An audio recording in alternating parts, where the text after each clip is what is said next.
I'm Ariel Azor, host of Right This Way, and today we're going to talk about why it's important to be armed. So, obviously, what we've seen going on the past couple weeks here with coronavirus, as well as the response to it, the government response to it, is that a lot of things obviously are being closed, shut down, canceled, all of that sort of thing. And we've gone so extreme in some states, only specific states, not all, because this is not a national government issue that's happening here, but a state local one, is that states, specifically California, are choosing not to arrest minor for minor crimes, which includes looting and burglary. So, in a time where we are running so low on certain materials like toilet paper, ammo, meat, all of the things that are selling off the shelves that everybody's trying to stock up on, they have decided, this couple state governments, Pennsylvania, I believe, is one of them, California for sure, and a couple other states, I don't know which ones. I honestly try not to watch the news lately because literally the only thing there is to talk about is coronavirus, and I'm super tired of it. But yeah, basically these states are saying, we will not arrest you, so you can do this. And I talked a little bit about this in the last episode. Also, if you've noticed, I'm doing my episodes every 2 weeks right now because, again, everything in the news is coronavirus. I usually talk about relevant topics or try to talk about what happened that week or things like that. And honestly, nothing's happening except coronavirus. That is the only thing I see on the news. So I just, I don't want to talk about that because I think everybody's tired of hearing about that. So I'm going to try to talk about other things, but you'll be seeing me every 2 weeks for now. So basically, what we're going to talk about is going deeper into this, why you should be armed because of these laws and because of the government's response, especially your state local response. So when something like this happens, people have a couple different responses, but one of the responses that's really bad, obviously, is for people to think, oh, you know what? I don't have meat. I'm going to go loot a store because I won't even get arrested for it. Or, you know what? I don't have toilet paper, but I saw my neighbor get 5 bundles of toilet paper rolls out of her car the other day and bring it into the house. I'm going to go get it from her. You know what I mean? And this sort of thing. And people do that. And I don't know why everybody thinks, not everybody, but I don't know why the government acts like it doesn't happen. And especially in California, the homeless population is so bad. And any help that they were getting from the government, which I think they're still getting, but I cannot imagine that coronavirus is not going to hit those people because people in, homeless people, they can't isolate themselves in their houses. They don't have houses. So I know exactly what that looks like with homeless people right now in any state. I'd assume that they have high numbers of cases no matter what. With the government shutting down all of these things, I would imagine aid they were originally getting from the government just on a normal daily basis or weekly basis, whatever it was, they're not going to be getting that same aid anymore. For now, at least, while everything is shut down and closed.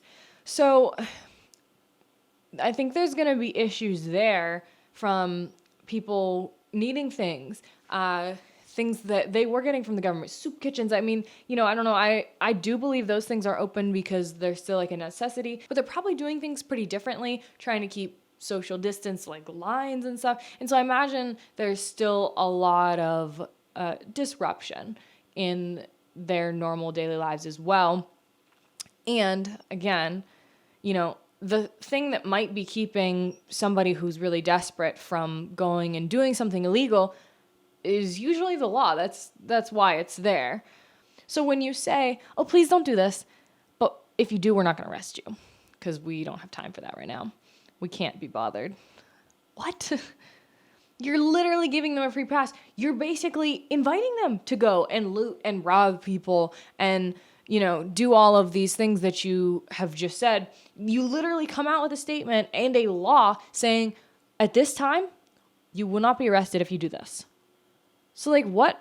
Who doesn't think, okay, I'm going to go do it? I mean, obviously there are people who don't think that way. I wouldn't think that way. I would hope most people don't think that way. But anybody who is a criminal is already fine with breaking the law. So somebody who would rob or do anything like that on a normal day is now, one, definitely going to do it. And two, anybody who maybe wouldn't do that on a normal day or, you know, is really scared of going to jail or something like that, you've literally said you won't go to jail. It's literally like a free pass for people to do this. And it's super dangerous because there's absolutely no reason law enforcement should not be out enforcing the law. You don't change the law so law enforcement has an easier time enforcing it and they don't have as much of a job.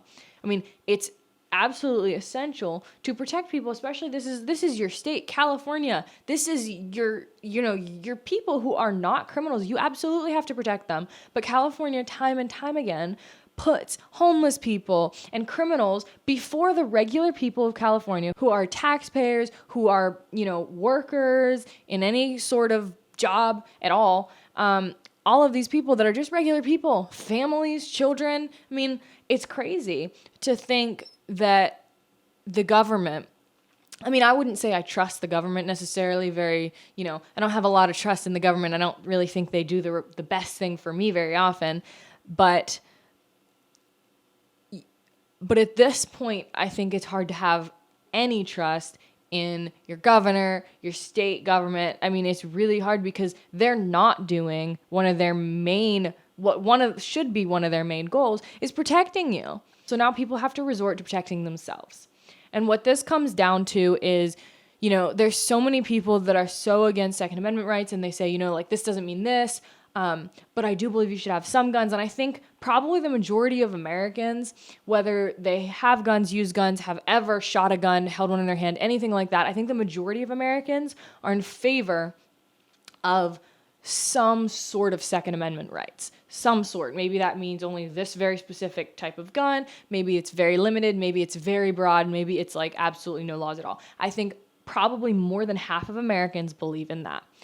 And if they don't, I think after what's going to happen with everything closing down, I think we're going to have some issues. We've already seen looters in, I think it was like a Walmart. They were just going in and they just had a bag and they were literally just like emptying like the medicine shelves of like Advil and like that kind of stuff and like Tylenol. They were just emptying it into their bags and the store workers were videotaping them and the people in the store were like, oh my gosh, like you guys are such terrible people. That's horrible. Why would you do that? You're garbage and all that stuff. And they can't do anything about it. They didn't even call the cops because they won't come. That's horrible. It's absolutely horrible. This store is losing money. Their stock of medicine that people who are sick need is completely empty now. And these people have gotten away with hundreds, probably thousands of dollars of free stuff. So it's a really unfortunate thing that these people of California, as well as other states, have to go through this. I don't think we've seen this issue nearly as bad in other states. That's why I'm sticking with California here. But because California always seems to be the one that politically with, their governor and with their political leaders, really, this is sort of what we see over and over again. And they've built the homeless people their own houses. And surprisingly, that hasn't solved their homelessness because, they're not really homeless because they don't have a house. They're homeless because they don't have a job. They're homeless because they can't afford to eat. They're homeless because they're on drugs. And obviously that doesn't apply to everybody, but there's so many different reasons that people become homeless, and just giving them a home, it's like, you're like, they're not homeless anymore, but it's not true. There's still, homelessness has so much more to it than that. And so they're not really solving these issues. And so Governor Newsom actually came out a couple of days ago and said, if California needs to, we're going to resort to martial law. So what we're on right now, obviously this is lockdown, sort of lockdown. I think some things are calling it that. I'm not sure if that's the official term, but we're sort of saying lockdown because everything's closed. There's nowhere to go. It's a stay-at-home order. That's what it is. You're not supposed to leave your house unless you're going to exercise or going to the store, which is essential. That is the only thing that's really open.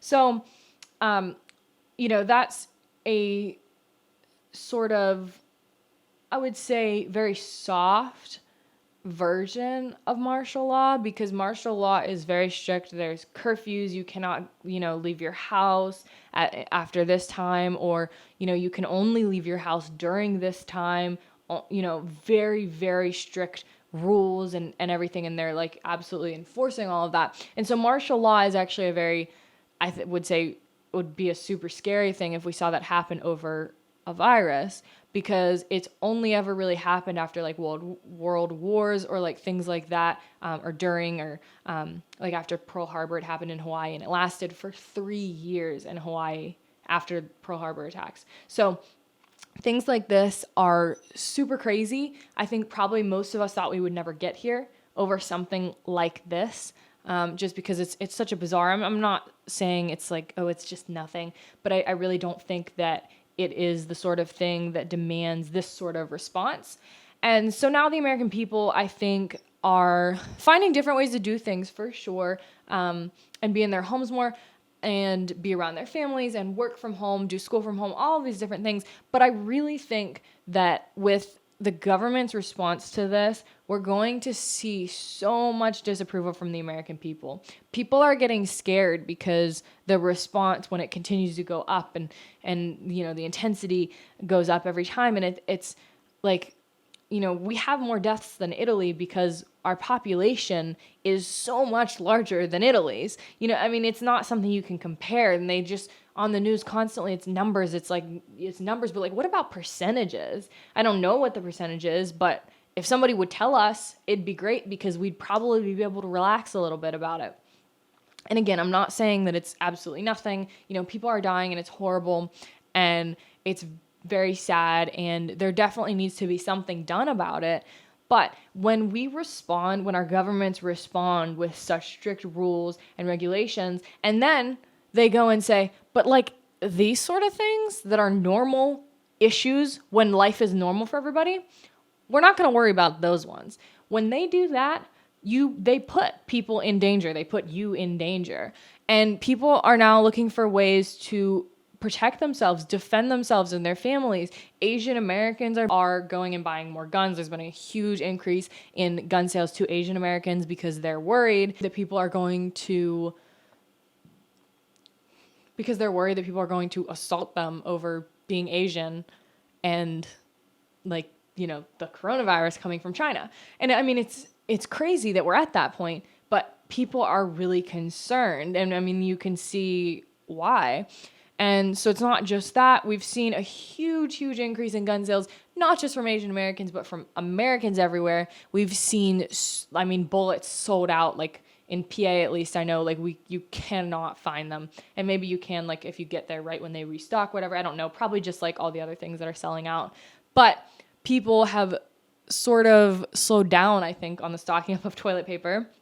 And at least they've moved to something a little bit more important. I kind of think it would make sense if we had started with the ammo, but not every American thinks that way, and that's all right. And basically, I think it comes down to when the government that you should be able to place some trust in is no longer taking care of you, no longer protecting you, no longer has your best interest in mind, you have to take it upon yourself to protect yourself and your family. And that's what so many Americans are doing. I think hopefully we're going to see in the next election and in the coming months, when all of this is over, an increase in support for Second Amendment rights, because people will hopefully open their eyes to the necessity of protecting yourself. When the government fails you, that you have to take control, and you have to be able to protect yourself and your family.